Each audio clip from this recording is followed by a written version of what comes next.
Class में आप case के बारे में जानेंगे और ये केस इंग्लिश ग्रामर का बहुत ही इम्पोर्टेंट टॉपिक है। इसका सही यूज करके आप अपने स्पोकन इंग्लिश और रिटन इंग्लिश को बेहतरीन बना सकते हैं। So without any further delay let's get into the video. Case के 3 प्रकार होते हैं guys, nominative case, objective case, possessive case. सबसे पहले आप नॉमिनेटिव केस के बारे में जानेंगे। नॉमिनेटिव केस यानी कि जब नाउन या प्रोनाउन किसी सेंटेंस में क्रिया के सब्जेक्ट के रूप में आए तो उसे आप नॉमिनेटिव केस में होना समझेंगे, और जब नाउन या प्रोनाउन किसी सेंटेंस में क्रिया के ऑब्जेक्ट रूप में आए तो उसे आप ऑब्जेक्टिव केस में होना समझेंगे। तो यहाँ पर गाइस सबसे पहले आप सब्जेक्टिव एंड ऑब्जेक्टिव केस के बारे में समझेंगे। तो मैं एक चार्ट बनाकर लाई हूँ गाइस, जिसी के थ्रू आप समझेंगे तो ज्यादा क्लियर होगा और इसको समझना बहुत ही जरूरी है अगर आप स्पोकन इंग्लिश की बात करें या रिटन इंग्लिश की। तो गाइस यहाँ पर आप इन चीजों को समझ जाएंगे, यानी कि ये प्रोनाउंस के जो रूप है केस वाइज बदलते हैं, इनको आप अच्छे से समझ जाएंगे तो कभी भी आप सेंटेंस बनाने में या इंग्लिश बोलने में मिस्टेक नहीं करेंगे। तो सबसे पहले गाइस देखिए सब प्रोनाउंस, ये तो प्रोनाउंस आपको पता ही होगा कि आई वी जो है फर्स्ट पर्सन के प्रोनाउन है, एंड यू जो है सेकंड पर्सन के, ही शी इट दे जो है थर्ड पर्सन के प्रोनाउंस है। ये सातों को हम लोग पर्सनल प्रोनाउंस करते हैं और इनका जो रूप है गाइस केस वाइज बदलता है, यानी कि अगर आप इसको ऑब्जेक्टिव केस में यूज करेंगे तो आई का मी हो जाएगा। ऑब्जेक्टिव केस में आई जो है मी होगा और वी जो है अस होगा। यू का यू ही आप यूज करेंगे। यू जो है ऑब्जेक्टिव केस में भी यानी ऑब्जेक्ट के रूप में यू ही आएगा, और ही जो है हिम होगा, शी हर होगा, इट होगा। यानी कि ये दो जो है यू और इट का ऑब्जेक्ट एक ही होगा ऑब्जेक्ट के रूप में, एंड दे का देम हो जाएगा, दे का देम होगा। इट जो है गाइस, इट यानी कि आपको पता ही होगा कि नॉन लिविंग थिंग एंड कोई जानवर हो जिसका जेंडर नहीं पता हो, उसके लिए हम लोग इट का यूज करते हैं। तो इस तरह से गाइस कुछ सेंटेंस के साथ आप प्रैक्टिस करेंगे, जैसे राम इज ईटिंग है, राम इज ईटिंग। इसमें जो यहाँ पर देखिए कोई नाउन या प्रोनाउन इस सेंटेंस में सब्जेक्ट के रूप में आए तो उसे सब्जेक्टिव केस में माना जाएगा। तो ये राम जो है ये सब्जेक्ट के रूप में आया है, यानी कि क्रिया को करने वाला कौन है इस सेंटेंस में? राम इज ईटिंग, राम खा रहा है। तो कौन खा रहा है इसमें? राम खा रहा है। क्रिया को करने वाला राम है, दैट्स वाई ये सब्जेक्टिव केस में माना जाएगा, यानी कि राम जो है सब्जेक्टिव केस या नॉमिनेटिव केस आप इसको कर सकते हैं, नॉमिनेटिव केस में माना जाएगा। देन शी लव्स मी, वह मुझसे प्यार करती है। तो जो ये प्यार करने का काम कौन कर रहा है? शी कर रही है। तो ये शी जो है नॉमिनेटिव केस में है, एंड ये मी जो है ऑब्जेक्टिव केस में हुआ, यानी कि ऑब्जेक्ट हुआ। She subject and me object हुआ, यानी कि क्रिया के पहले जो यूज होगा वो सब्जेक्ट होगा और क्रिया के बाद में जो आएगा वो ऑब्जेक्ट होगा। तो यहाँ पर शी नॉमिनेटिव केस में है और मी जो है ऑब्जेक्टिव केस में हुआ। यू नो मी, यानी कि तुम मुझे जानते हो। यू जो है नॉमिनेटिव केस में है एंड मी जो है ऑब्जेक्टिव केस में है, यानी कि आई जो है आई का ऑब्जेक्टिव केस मी होगा, यानी ऑब्जेक्ट के रूप में जब आई को यूज करेंगे तो मी हो जाएगा। यू नो मी, तुम मुझे जानते हो। आई नो हर, यहाँ पर आई, अब यहाँ पर देखिएगा यहाँ पर नॉमिनेटिव केस में आई है, यानी सब्जेक्ट के रूप में यूज हुआ है आई। देन हर जो है ऑब्जेक्ट के रूप में यूज हुआ है, तो ये ऑब्जेक्टिव केस में होना समझा जाएगा, और आई जो है नॉमिनेटिव केस में है।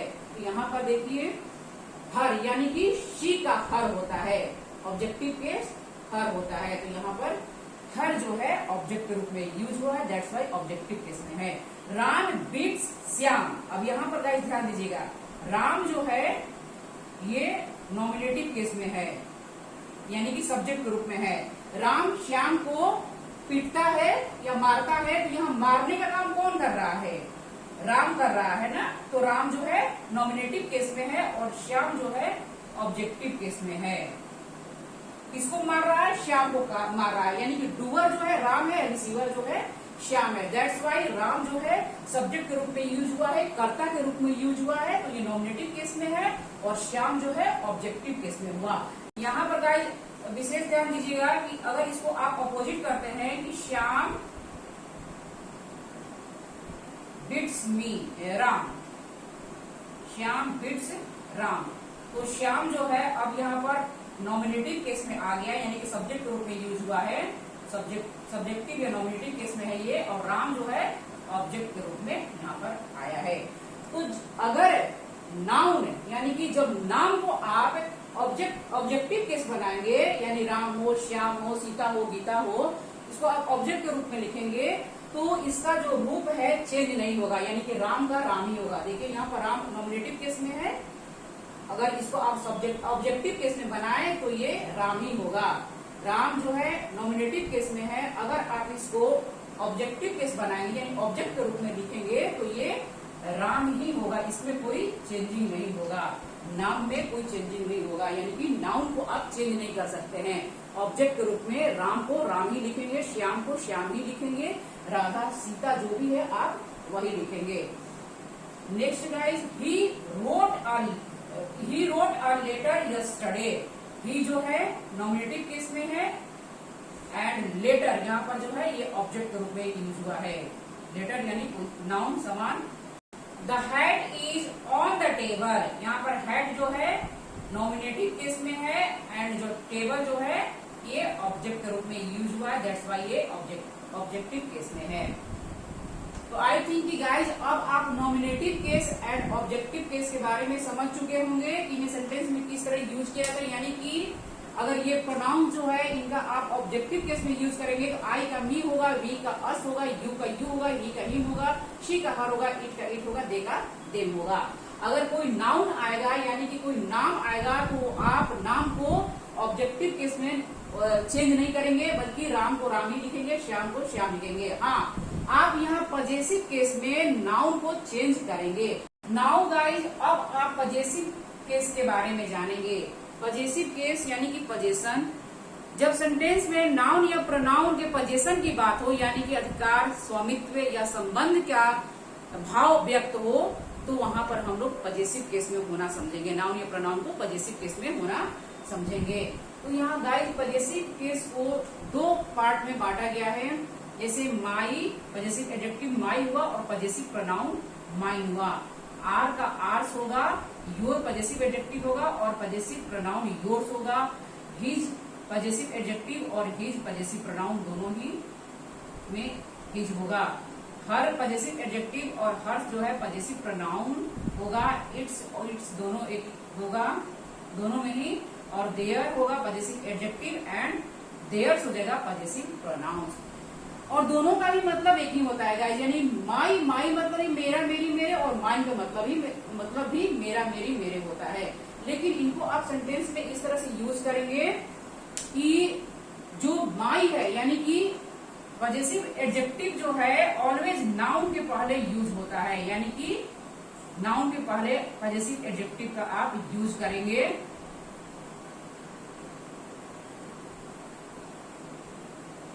नाउन के पहले आप पजेसिव एडजेक्टिव का यूज करेंगे, लेकिन पजेसिव प्रोनाउन जो है नाउन के पहले यूज नहीं होता है।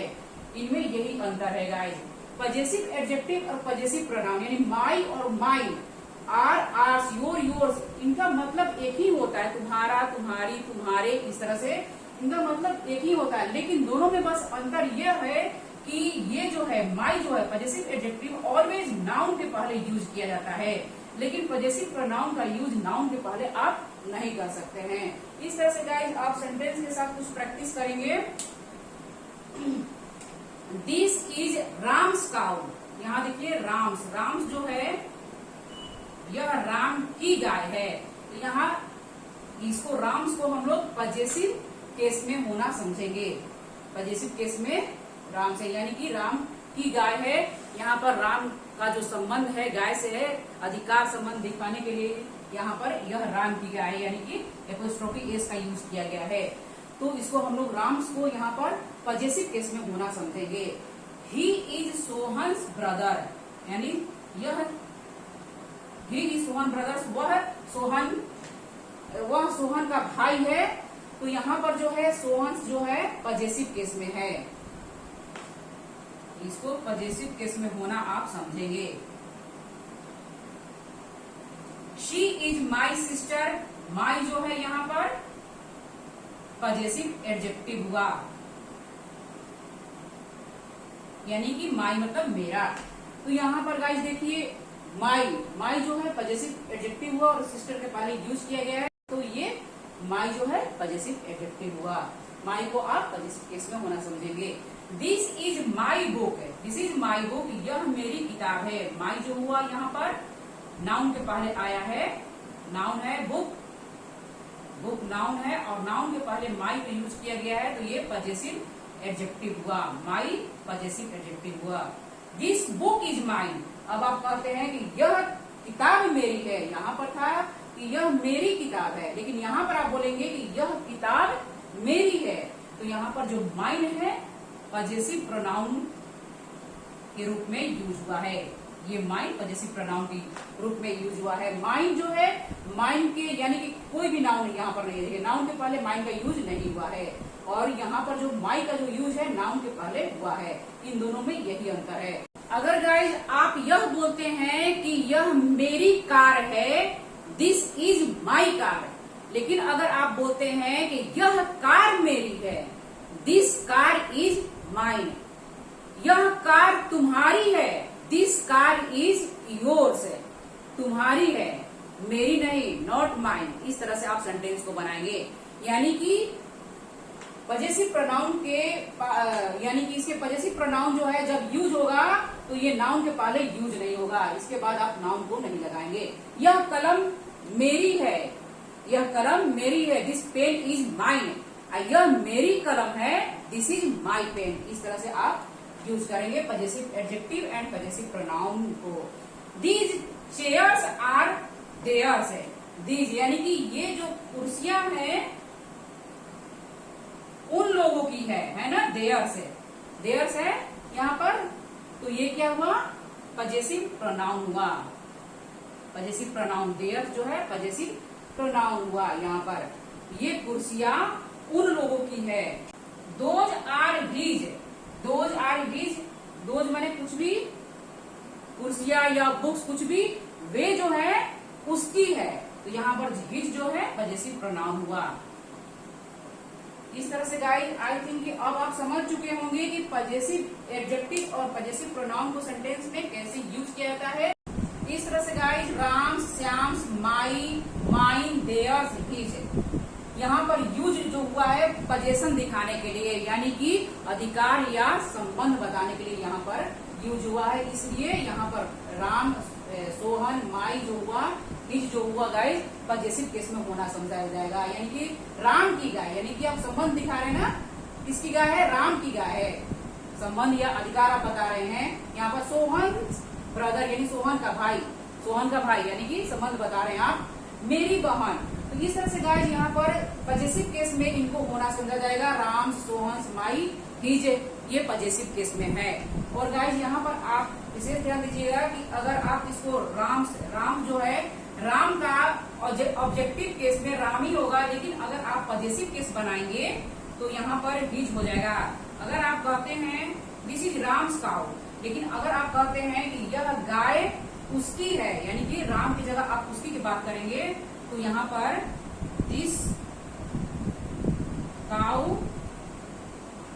काउ इज लिखेंगे, यानी कि पजेसिव केस जो है नाउन का चेंज होगा। ऑब्जेक्टिव में आप चेंज नहीं करेंगे, ऑब्जेक्ट के रूप में राम ही लिखेंगे, श्याम ही लिखेंगे, लेकिन अगर आप पजेशन की बात करेंगे तो यहाँ पर हिज लिखेंगे, यानी कि यहाँ पर आप बता रहे हैं कि यह गाय राम की है, लेकिन आप यह कहते हैं कि यह गाय उसकी है, दिस काउ इज हिज। इस तरह से आप सेंटेंस को बनाएंगे, यानी कि पजेशन में जो नाउन है चेंज होगा। अगर आप हर का यूज करेंगे तो यहाँ पर हर्ष लिखेंगे यहाँ पर, यहाँ पर हो जाएगा। तो आई थिंक अब आप समझ चुके होंगे गाइस केस के बारे में, ये nominative case, objective case and possessive case के बारे में समझ चुके होंगे। तो आज के लिए बस इतना ही गाइस, नेक्स्ट वीडियो मिलते हैं, तब तक के लिए थैंक यू, धन्यवाद, जय हिंद, जय भारत।